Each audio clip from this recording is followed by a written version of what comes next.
Meron na naman tayong bagong natuklasan na food tripan dito naman sa bayan ng GMA Cavite. At siguradong swak at sulit na naman to sa budget nyo at mabubusog kayo. Kaya ano pang hinihintay nyo? Tara!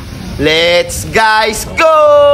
Whee! Sabi nga ng idol natin na vlogger kung saan daw may masarap ay dapat pinupuntahan. Kaya ngayong araw nga ay may na-discover tayo ditong blockbuster na food tripan dito lang yan sa May Magra. At tinatao at dinadayo ang food tripan na ito. Kita nyo naman sa video, di ba? Walang scripted yan guys, lahat ng yan totoo. At tapos guys, meron sila binebenta dito na iba't ibang klase na food tripan dito. At halos lahat na ata ng pang street food ay nandito na. At bukod pa dun guys, di lang siya basta-basta na pang street food lang. At kakaiba nga din po pala yung mga sauce nila dito. Kaya paniguradong babalik-balikan mo ito. At tapos guys, dito lang naman niya sa Sophia Snacks. O baka akala nyo ayun lang yung binibenta nila. At sabi ko nga sa inyo, halos lahat na ata nandito na. At halos lahat na ata ng cravings mo sa pangmerienda ay naroon na sa Sophia Snacks. At meron naman sila ditong hotcake na talagang magugustuhan mo din dahil sa mga flavors nito. Katulad ng strawberry, ube at marami pang iba. At tapos guys, meron din sila ditong solid na homemade chicken siomai na talagang nagustuhan ko din dahil sa mga sauce at toppings nila dito. At sa itsura pa lang ng cherry garlic oil nila dito guys, kakaiba talaga. Tingnan nyo naman yung consistency na yan. Matamis siya na maanghang. Kahit di kay spicy lover, talagang sakto to para sa'yo. At ayan guys, tinikman ko nga rin po pala yan. Ito guys. First bite. Panalo agad. Samahan pa natin ng toyo. Kahit ng toyo na ako. All goods talaga to, mabila.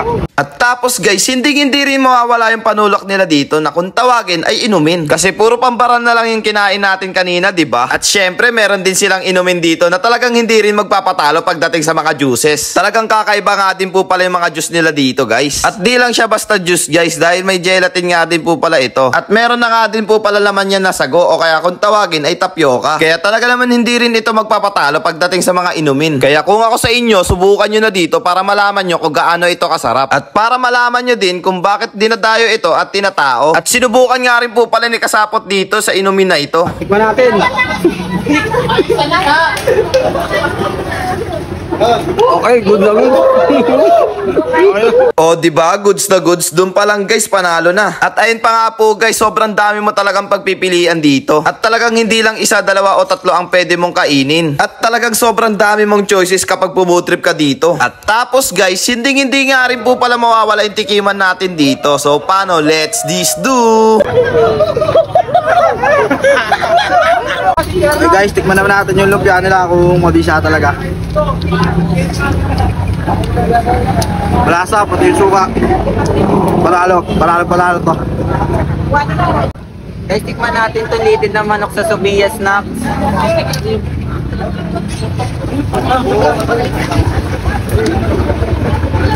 All good siya guys. Maanghang yung sauce. Tapos yung litid. Crunchy pa. Ito naman natin yung vegetables nila guys. Gaano kasarap talaga. Guys, bagay na bagay sa sauce. Tara na, punta na kayo dito. Dynamite. Ingat. Ang ingat. Crunchy. Solid yung cheese sa loob. Hindi siya ganong maanghang. Pag kinagat mo, pumuputok yung lasa sa loob ng bibig mo. All good. Ito naman, nene. Lalo pag may sauce. Talaga namang goods. Kung tayo sa Sophia Snacks, talaga namang babarurot ka sa mga masasarap na pagkain sa mga tuhog-tuhugan.